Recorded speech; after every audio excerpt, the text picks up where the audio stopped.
Good afternoon, ma'am. Today, I'm demonstrate how to administer a cleansing enema.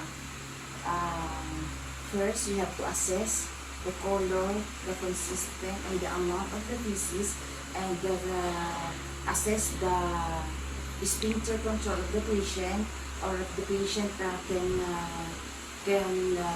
defecate in a toilet, bedpan, or commode.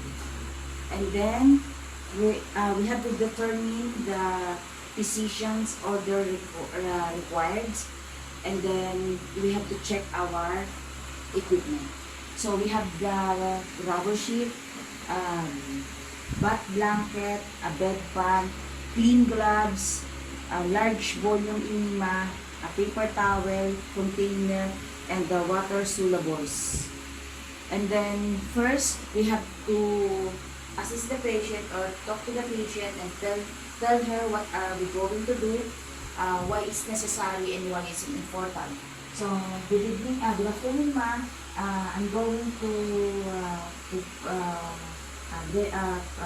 do a procedure for enema. Are you going to cooperate with me?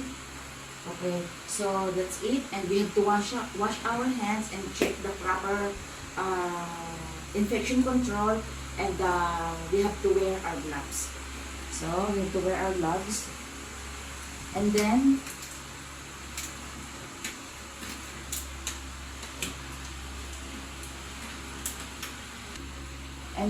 we already have our gloves, and then to provide the privacy of the patient, we have to lock the door or pull the curtain. And then we're going to lubricant the end part of the tube. Okay, for example, we put the lubricant, and then put the soluble water in the container.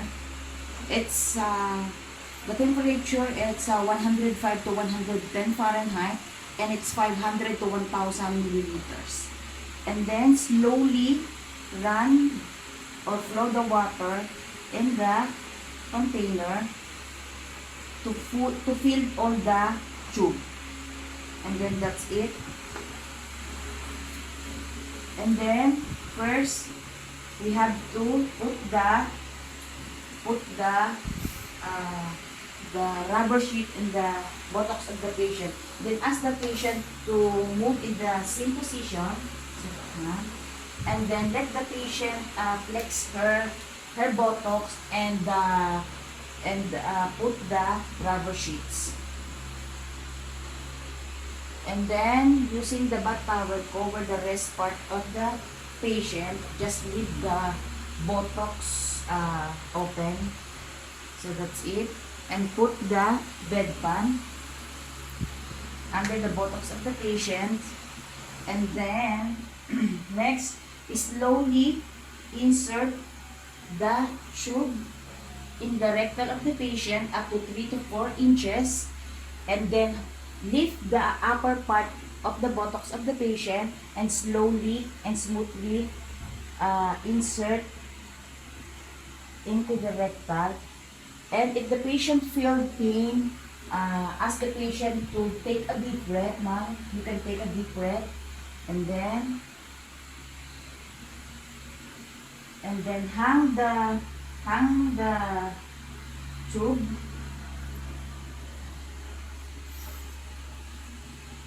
So slowly, for using the clamp, slowly let the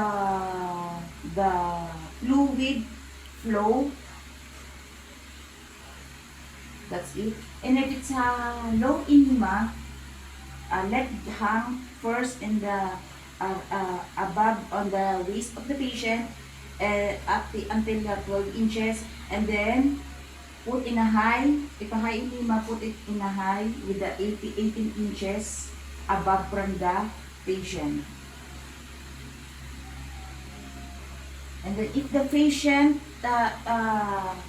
insists that she feels pain and she can hold to defecate, you can close the fluid or the clamp, rest for 30 seconds, and then continue again and the procedure. So that's it. And then, roll the plastic container because the water is instilled. So that's it. And then, after that, when it's when the patient still can't hold to defecate, you can stop the fluid, and then and then remove the tube in the rectal of the patient. Okay, for removing the tube in the patient, slowly remove the tube, and then using by the paper towel, cover the part of the tube, and then put pressure in the rectal part of the patient, or wipe it.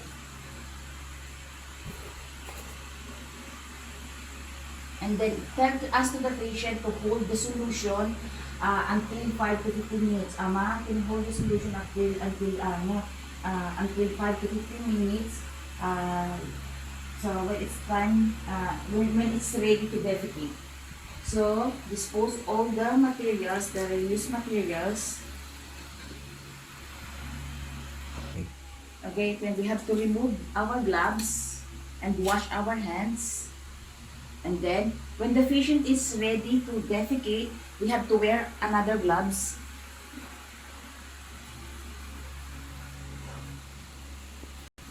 Okay, I wash my hands and I wear another gloves.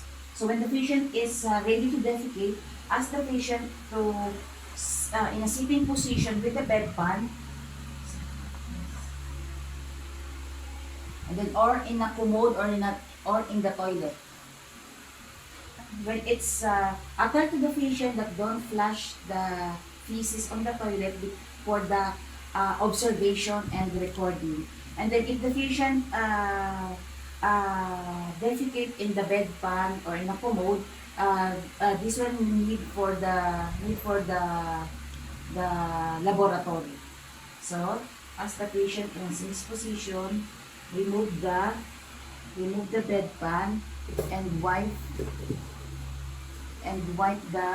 clean the buttocks of the patient.